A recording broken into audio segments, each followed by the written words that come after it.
So, Chapter 11 of the Essential Environment textbook talks about geology, minerals, and mining. And it starts with a case study talking about um, the Democratic Republic of the Congo and how child labor is used, lack of good funding for the workers is employed, lots of environmental damage is all done just to get the pieces that are necessary to make the capacitors within cell phones. So capacitors are sort of like batteries, but they can store a ton of energy and then release it really quickly for powering things up, and like a cell phone, really rapidly. And there's a video that I highly recommend you just watch to get a better insight into this problem, called Inside the Congo Mines That Exploit Children, from Sky News. But essentially, not only are when you get that cell phone and it's like packaged up and it's at a price point that seems like a good price for you, not only are the human damages not addressed in that, but additionally, there's environmental damages like the clearing of rainforests, killing endangered species, different erosion has happened, and then there's a lot of toxic substances that are released into the environment from these types of mining practices, and none of that is addressed when you buy something like a cell phone. So it's something interesting to go back and watch the video and see the other markets that also have that. But essentially, this chapter talks about geology, which is the study of all the Earth's physical features, how they change over the time, the rock history, various details about rocks, fossils. That's all wrapped up in geology. So the Earth has various layers, and you probably know these from classes that you've had, since elementary school. But essentially, there's the core, which is solid iron. Above that is the mantle. Um, the mantle is broken into the asthenosphere, which is actually a softer area, and the lithosphere, which is the uppermost part of the mantle. And of course, the crust, which is on top, that we live on top of. So, all of the upper crusts that we see, the top part of the earth that we see, it is actually moving as plates are still reacting to the movement of the rock, the earth beneath them at our core. So as the underneath of the earth moves, the top plates will actually push and pull and rub against each other, changing their shape over time. So there's a couple different plate boundaries that have been named. One is a divergent plate boundary, where two plates are moving apart, and then new rock, magma, like land is basically coming up from below and being added to the top crust. Also, you can have transform boundaries that basically slip and grind past each other, and you can watch a video on that if you are interested. This one, I believe, is called Earthquake. It might be the one called Earthquake Tech, in Advances 20 Years After Northridge, by CBSN, which talks about how earthquakes affect those, are affected there.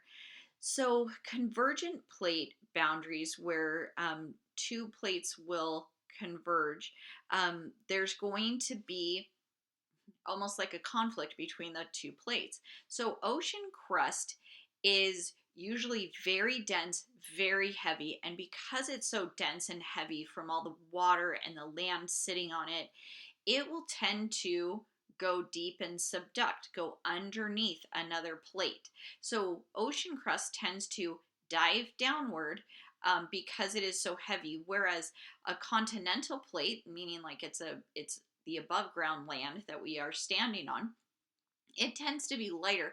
So it tends to crush, bend, buckle, and create mountain ranges, but it will tend to come up as part of this process. Here's a Pacific Northwest tectonic volcano video that you could watch on that as well, that I recommend. So a mineral, when we talk about rocks and minerals, what's the difference between rocks and minerals? Well, rocks in general are just a generic name for a group of things that are an aggregate that is just like smashed together. So it's lots of things just crushed together to make a solid rock, okay? But a mineral is something that's more distinct or pure, or you know the chemical composition. And in this picture, I have like gold showing here, but it could be a lot of different things. It could be gypsum, it could be silver, it could be a lot of different things where the purity is more known and you can identify and really name it instead of just saying it's a rock. Also, there is a video called The Rock Cycle by Mike Salmatarno. I would recommend checking that out on the rock cycle. I think it's really helpful. So there's certain areas where plates really come together and collide and cause a lot of the natural hazards that we have, like earthquakes and volcanoes. And you can identify these hotspots. 9 out of 10 of these disasters actually happen along the circum-Pacific belt, which is commonly called the Ring of Fire. This is a really short, good video from CNN 10 that explains the Ring of Fire.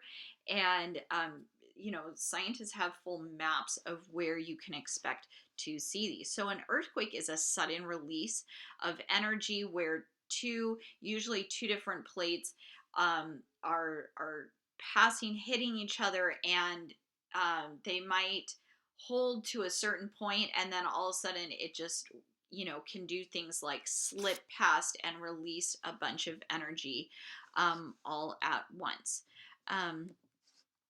A volcano is formed, and you know what this is, but it's basically rock and hot gases popping through the Earth's surface, and often this is where something else has subducted or has made a dive underneath another plate, and then that ground becomes very hot and very compressed, and it ends up popping up and making a volcano. And so there's different eruptions that can happen in different places. Sometimes this happens in a straight line. As the plate continues to move, it'll release have different volcanic eruptions, but then keep moving forward, like what you see in the Hawaiian Islands.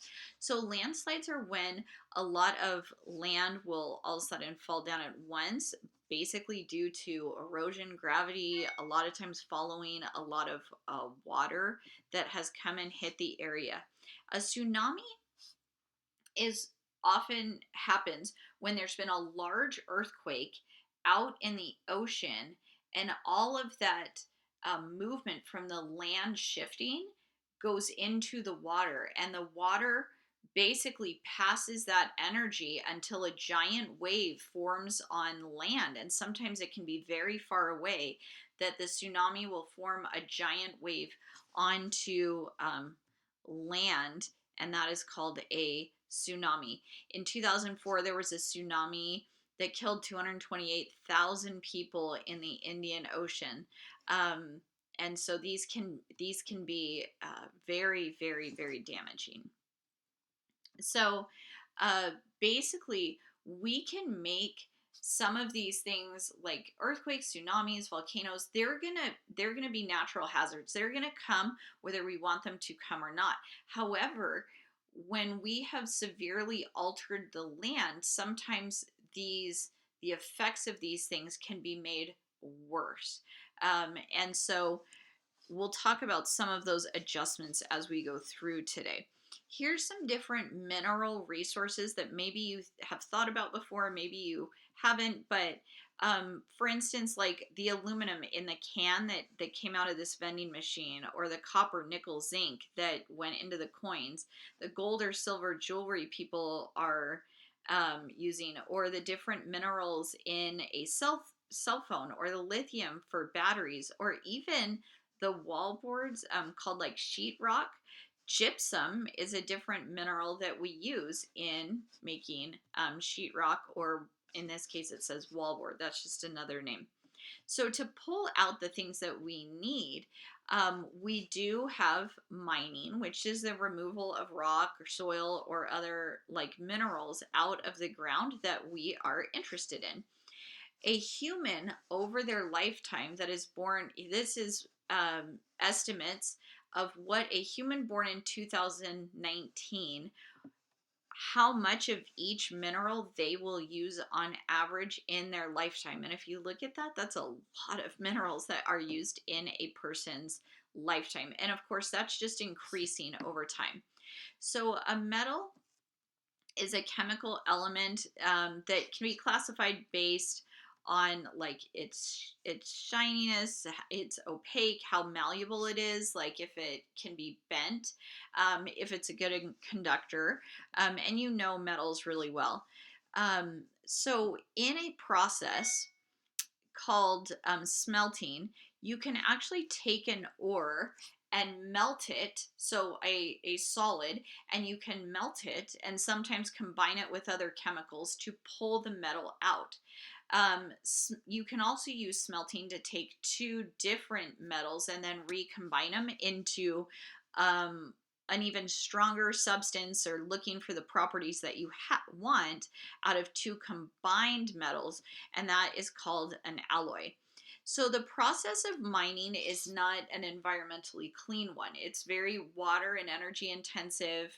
You can add a lot of chemical pollutants to the air, and you can have something called tailings, where just part of the ore is left over, or the pollutants are left in the soil afterwards. Um, so in some places, sand and gravel are still being like mined or picked up by people by hand. So when I was living in Guatemala, this was something that after all the rains, a lot of the men, and this is considered a very poor, I guess, a very low paying job to have, is to go down and by hand pull out like sand and gravel and rocks that can be sold for construction projects. So this is like a picture of that. So there's also different non-metal minerals that are sought after in different places, and this is a map from your book for that. There's a process called strip mining, and in strip mining, what happens is the top layers of the land are removed to expose the minerals down below.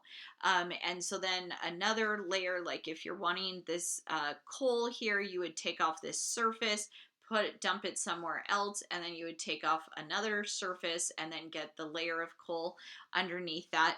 The problem is it's very environmentally damaging.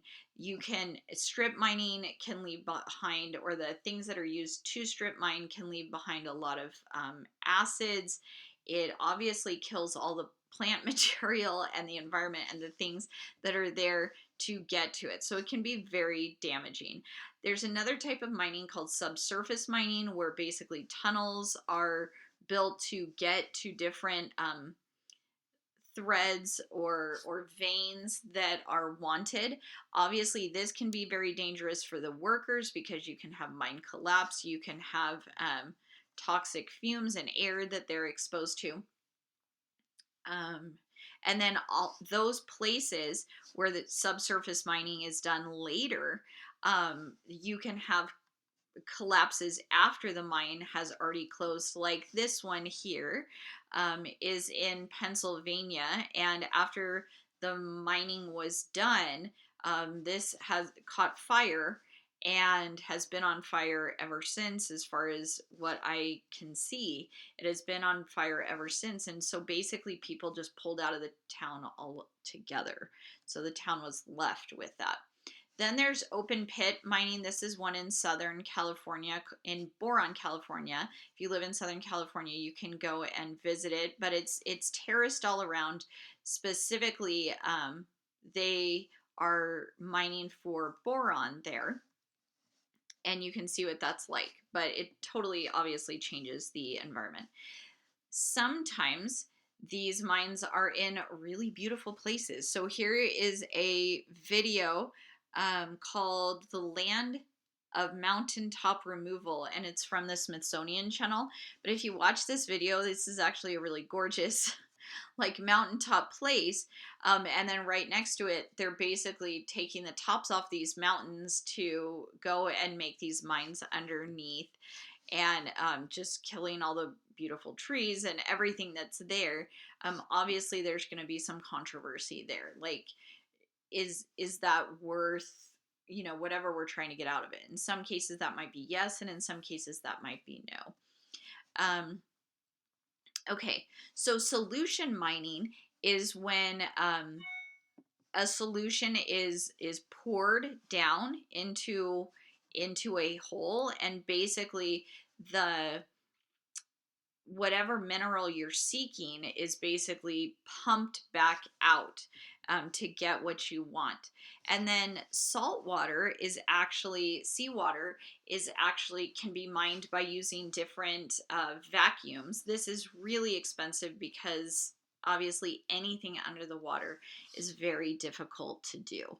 So there are groups that have tried to reclaim abandoned mine areas so that and restore them by removing buildings and trying to get rid of some of the chemicals, replanting vegetation. So some of these have started to be reclaimed, and there's a few different laws that have been passed or tried to pass to regulate this. And I wanted to talk about sustainable use of minerals before we end. And one of those is obviously recycling. There's a lot of things that we dispose of that could be recycled. Specifically of metals in the United States, only about 35% of our metals are currently being recycled. And obviously most metals are things that we can use over and over again. Some minerals like gold, we're reusing most of it because not very many people just throw away their gold. And there's other things like iron and steel that we're recycling most of it. But as you head down this chart and look at it, it doesn't take long for these numbers to go down until you're seeing things like tin, where only 24% of it is being recycled. Or if you look at like cobalt, only 29%. And so, or silver, only 17%. So there's a lot of improvements that we could make in the United States, just to reusing things as simple as our metals so we don't have to have as many mines. That's the end of my overview for this chapter.